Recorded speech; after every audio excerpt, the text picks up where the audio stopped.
अमरीकी सदर ने पाक भारत जंगबंदी को अपना बड़ा कारनामा करार दे दिया। पाकिस्तान और भारत दो छोटे ममालिक नहीं बल्कि बड़ी एटमी ताकतें हैं। दोनों ममालिक के दरमियान कशीदगी हद से ज्यादा बढ़ रही थी और एटमी जंग छिड़ने वाली थी। मामला हल कराने पर अब दोनों ममालिक खुश हैं। सदर डोनाल्ड ट्रंप का अमरीकी मीडिया को इंटरव्यू वाज़ेह किया कि पाकिस्तान को नजरअंदाज नहीं कर सकते। इस्लामाबाद भी अमरीका के साथ तिजारत करना चाहता है।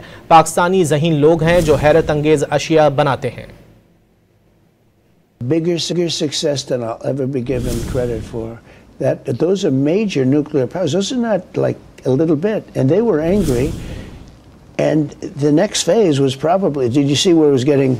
It was tit for tat, and it was getting deeper and more. I mean, more missiles. Everyone was stronger.